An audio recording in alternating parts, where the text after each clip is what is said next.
Hi, welcome to Coffee with the Chair. I'm Teresa Aronson from the St. Lucie County Chamber of Commerce. It is our pleasure, our honor to do this event every single month for all of you at home that are watching, and I want to thank you all for watching on Comcast, AT&T, YouTube, or even stlucieco.gov, the official channel of Coffee with the Chair.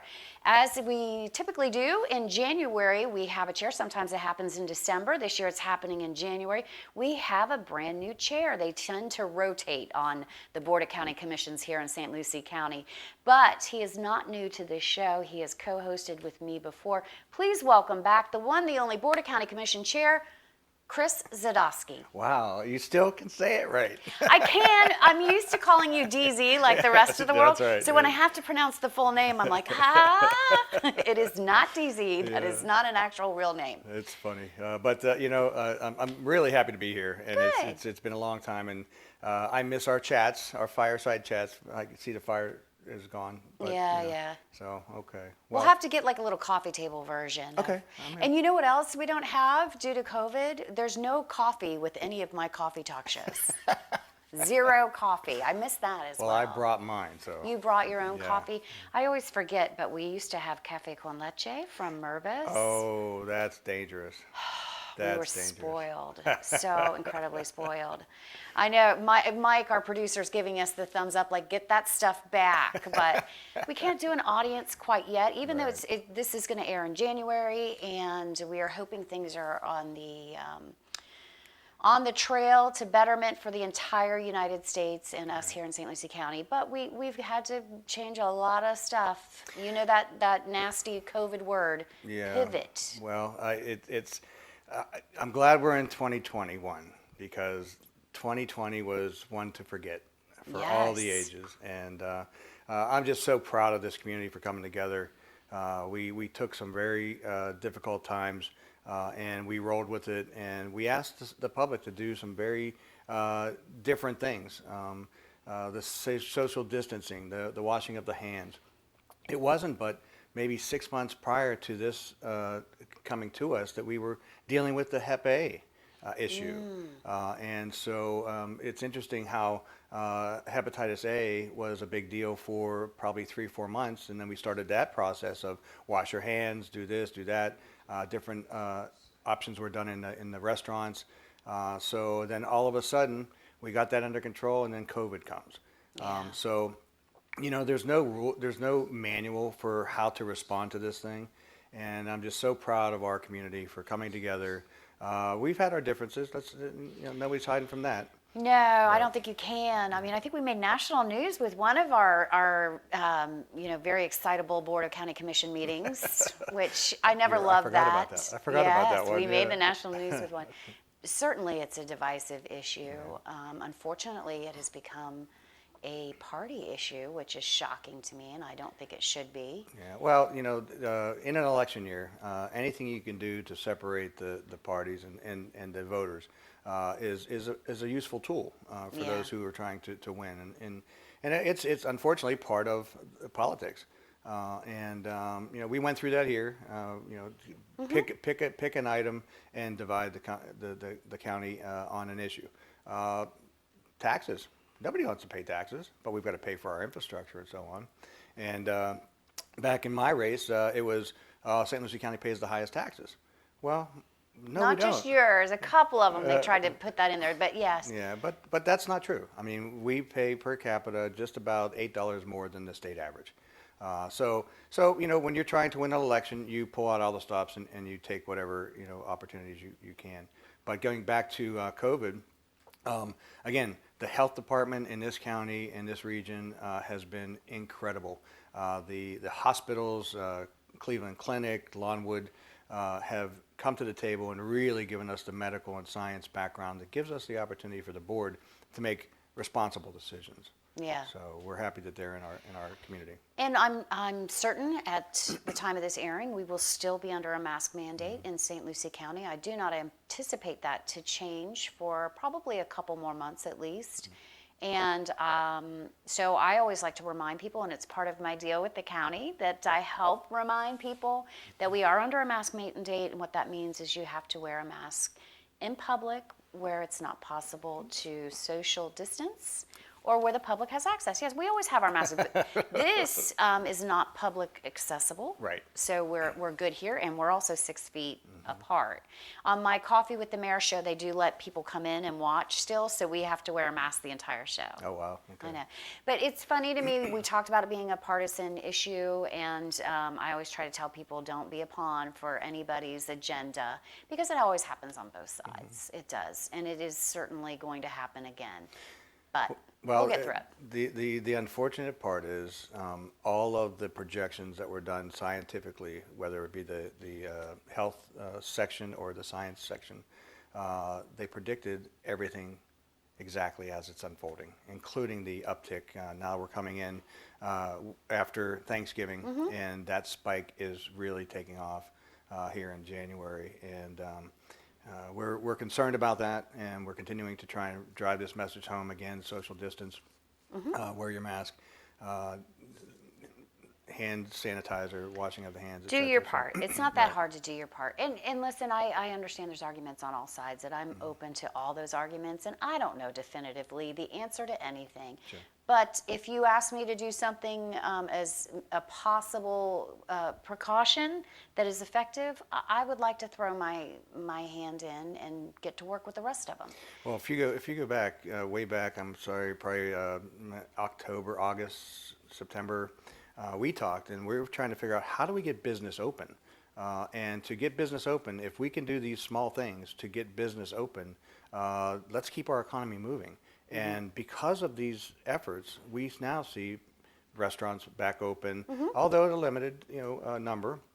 But everybody is evolving and taking what we've learned and changing what we do. And people are actually being able to save their businesses because we're taking these measures. And that's been our position since day one. How do we get business open? That's definitely, when I came to Board of County Commission and said, look, if we think this can help, I don't know, I'm not a scientist, but if we think I will do anything we can to try to make it a landscape where our businesses are open. I work at the Chamber of Commerce. It is my job to advocate for business. I want business open. And if I have to wear a mask to do it, then by all means, I'd be happy to. Well, let's talk about really positive things. Okay. Okay. The positive thing is we're in 2021. Okay. We're going to see a different landscape coming forward. For But sure. Let's go back and take a look at what was going on in the county. 2020. In 20, yeah. Yeah, we had some wins. We It sure wasn't did. all a garbage year. We Right. had some good stuff. So let's go over some of them. Well, let's see. We started out the year with opening Clover Field. A Yes. $55 million renovation, and it turned out absolutely beautiful. We had the ribbon cutting. We had all the folks from New York here. The Wilpons were here. And a lot of the old players actually came back. Oh, yeah. And it was an amazing sight to see this fans. And Mike's going to yell at me, but we named a drive out there after Mike Piazza. I knew his name was Mike too, but I was like, uh-oh. Now Paul's going to kill me. Don't show this to Paul. But yeah, we had Mike Piazza and his wife in, and we named the entrance to Cloverfield Mike Piazza Drive. That was pretty big stuff. It was, and like I said, a lot of the old players came back too, and so it was a grand time. It was a better time, but I was just out there last month, walking around with some folks and interested in seeing and making an event center, and more on that later in the year. But I'm just going to say that everybody who comes to that field now is just in awe. And Tommy Bowes does a great job on the field. I was kidding with the folks that we were walking around with. I said, there's only one person in the world that can touch this grass, and that's Tommy Bowes, and he cuts it with a pair of shears. He's out there with a magnifying glass and grooming. It does look great. Yeah. So that's a big win. We also had at the port. We actually had the groundbreaking at the Director, Fort Pierce. We are now in the process of doing the boat slip, that area, and it's going to take a little while. And we actually just recently got a picture of the actual lift. Yes. They're putting it on barges now, barges and ships, and they're shipping it over here. And probably by March, you'll start to see it be constructed on the hard at the yard at the Port of Fort Pierce. And that is the largest lift in all of North America, Yes, correct? 1,500 tons. Yeah. So it's going to be a big one. It'll be probably 80 feet tall. When you see these ships come out of the water, it'll be as tall as the bridge on South Bridge. So it's going to be an interesting sight, and it'll be something for all to see. But we're excited to see the success of Director Fort Pierce moving forward. It's an exciting time for St. Lucie County, and so we're looking forward to that. And that sort of goes hand in hand with what's happening at the airport. Well, yeah, well, the airport's been my baby since day one. I know. And, we've been able to see job expansion in that region. We made that a jobs corridor. Last year, we saw Maverick expand 250,000 square feet of manufacturing. And this year, Pursuit, although we haven't been able to have a ribbon cutting as yet, Pursuit's open, 400,000 square feet of manufacturing. So that's right there at the airport. And then, of course, Phoenix Metals did their expansion. And, of course, we were able to complete the hangar. We have a hangar now that for manufacturing, renovation, overhaul, MRO options. And it can hold 2 737s. So it's quite a large complement to the airport. And because we've done all these things and getting the airport ready, we've done the aprons, we've done the runway, we've done the safety updates. We're seeing a lot of interest for the possibility of commercial service. But as important, we're looking at the airport as an entire business model. So you can do manufacturing out there, you can do aviation, maintenance. And I'm a fan of the niche market because you can be really good at one thing, and I think we'll eventually have commercial out of there. But I think when you position yourself as an MRO airport, that's not small potatoes. Absolutely. We get a lot of income from that. We get a lot of economic impact from being an MRO hub. So that doesn't bother me, but I think that the residents, they want to see an airport with, baggage claim.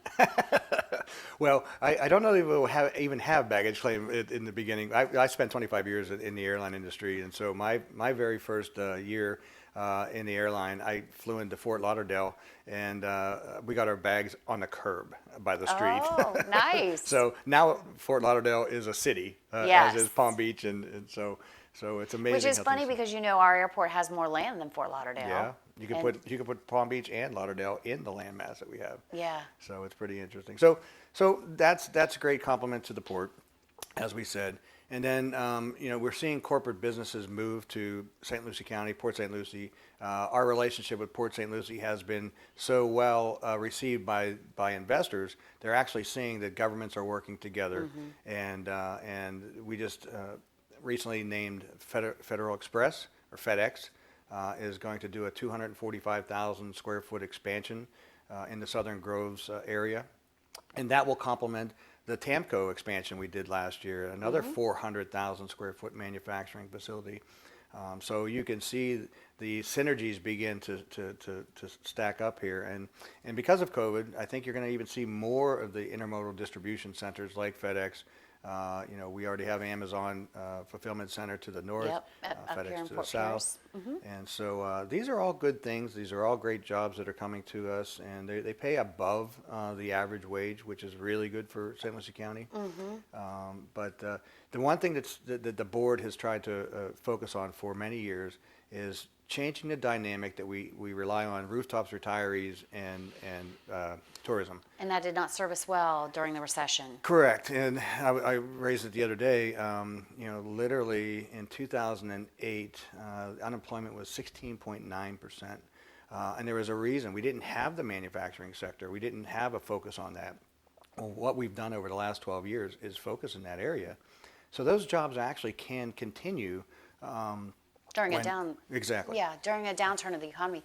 And it's funny, we talk about this a lot in government and in economic development and chambers, is that you want manufacturers in your area because that money comes back to your area.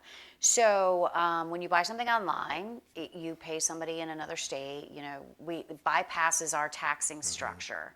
And when you have manufacturers, people that are buying these products overseas even, we're seeing that impact our economic drivers. And I say that, and I used to always say, Jeff Bezos doesn't live here, so when you're buying on Amazon, realize that. But then his ex-wife. I just saw that the other day. So in December, his ex-wife is just incredibly philanthropic and has made a commitment to giving, and she has donated $45 million to IRSC. And why is that so important? Because they're working on a career technical vocational center so that we can have a pipeline for all of the needs of these manufacturers, so we can become a manufacturer's dream location. Sure. And so without her donation, so I'm not going to say that about anything Amazon anymore, because that really did help us out quite a bit. So I'm excited about that. Well, again, you talked about that, the apprenticeship program for Director Fort Pierce, the marine industry, the wiring, the metals, you name it. All of those jobs and all those skills will be coming out of IRSC. We have the Green Collar Apprenticeship Program that the county started probably 10 years ago. Yeah. Yep. So that exists too. But I'm just because people say, oh, well, everyone's not cut out for college. Well, here's an opportunity to get a trade and make $60,000, $70,000, $80,000. At least. Yeah.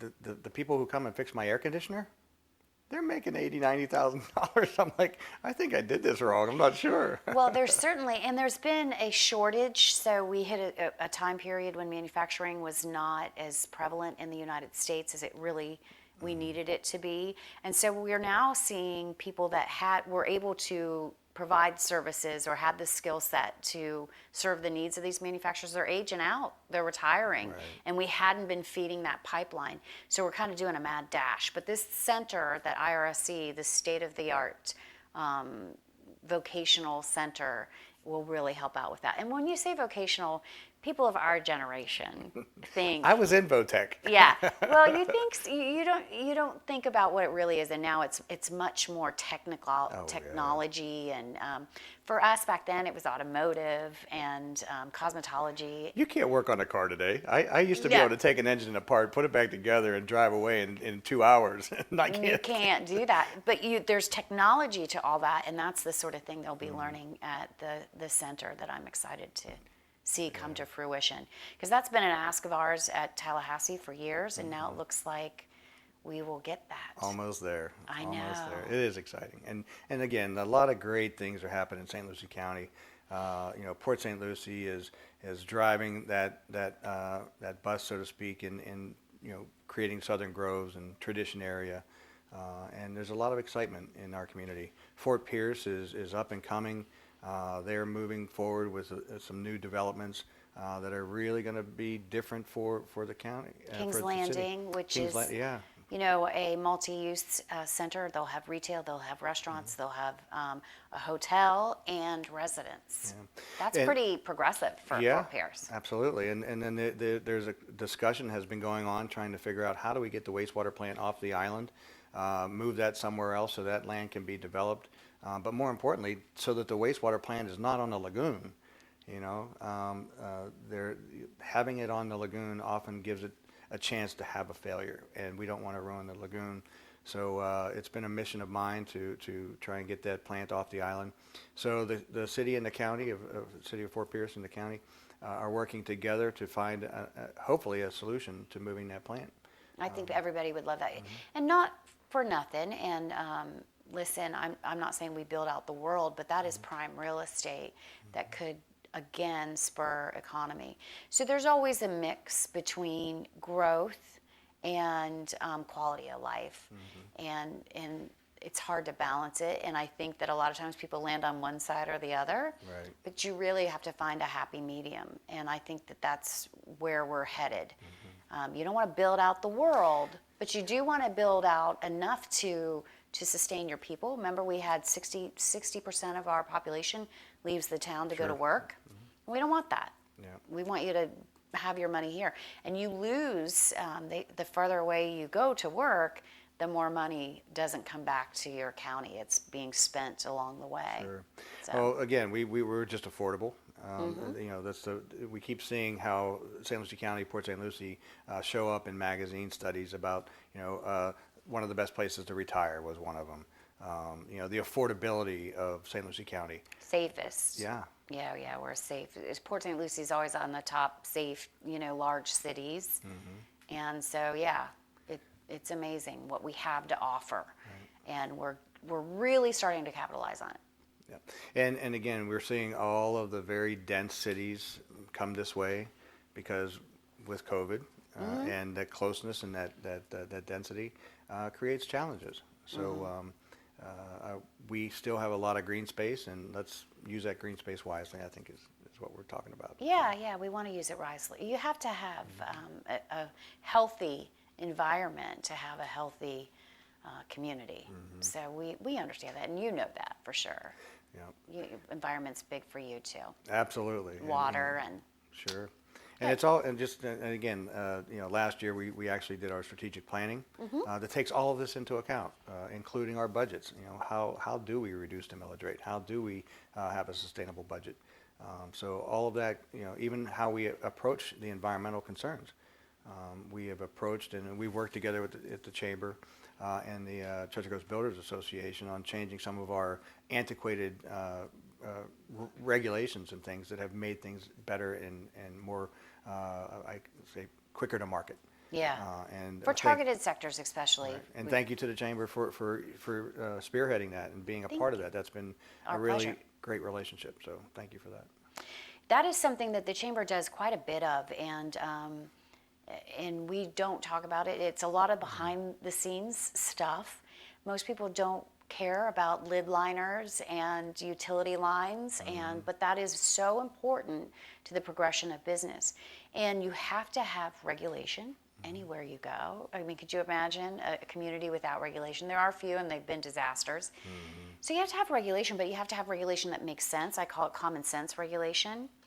And then you have to be able to allow somebody to come and set up shop in a reasonable amount of time, especially if it's providing resources for your community. So, yeah. Yeah. And one other thing, there's so many things we did last year that are pretty incredible. So one of which is the half-cent sales tax, supported by the community. And we actually are actually ahead of the game with our projects. With COVID, a lot of people were staying home for that period of time, and it fast-forwarded a lot of projects. Prima Vista, the one road that we all wanted to get done, for years, is finally complete. Again, back to the relationship with Port St. Lucie. Floresta, that intersection is now being done in cooperation with Port St. Lucie. And so the half-cent sales tax, again, approved by the voters, has been a great opportunity for us to move a lot of projects forward faster. I know that with the very, very wet season last year, we had a lot of culverts fail. So the Citizens Committee that oversees that has been very happy and very proud of the effort. And we're doing exactly what we told the citizens that we would do. And all the reports that we've gotten back so far have been glowing. And I'm very proud of our community for stepping up and saying, we want this done, let's do it. And so half-cent sales tax, most of us probably don't notice it until you start seeing the projects come out of the ground. And you, yeah, that say, we put our sign up yeah, there. yeah. City of Port St. Lucie does too. Everybody puts their Yeah. sign up that says, thank you, courtesy of your half-cent sales tax. So it worked out well. And I would think that people were really very receptive to that. And coming out of a recession, realizing that infrastructure was an issue, and people really understood that. I am always so in love with the community when they understand and they get things. And there's always a lot of items on ballots that people are unaware of and maybe haven't had the education on. And the Chamber, I really take a great deal of time to try to do education on that. This last time, though, I feel like I was not afforded much time on the amendments And so they kind of came out, and I'm trying to get to my HOAs, and it was very difficult. So that's something that I think that moving forward, the chamber will try to take a lead on.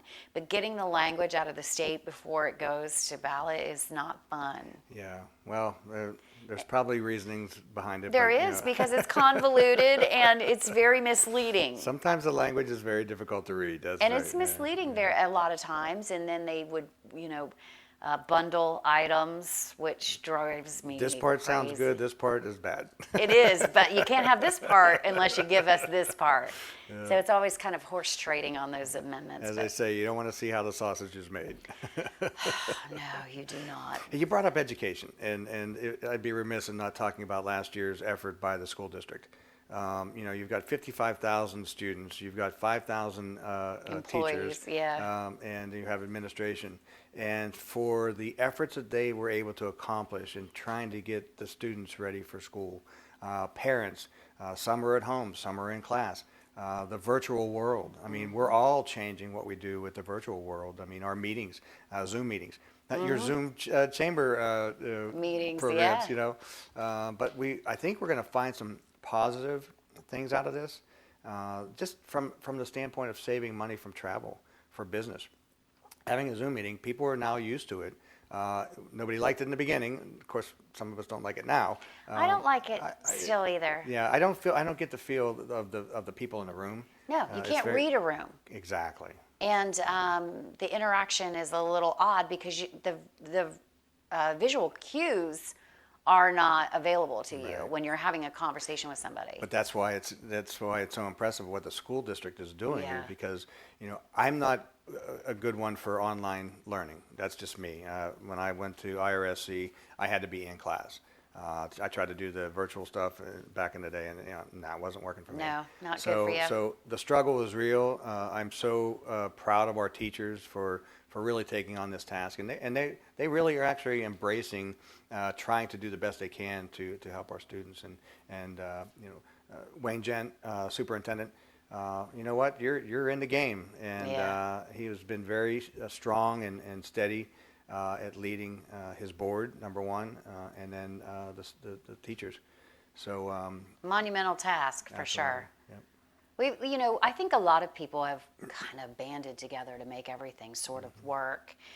And there were a lot of federal programs that helped people out, and I'm hoping they continue because there is some repercussions that are still going to unfold.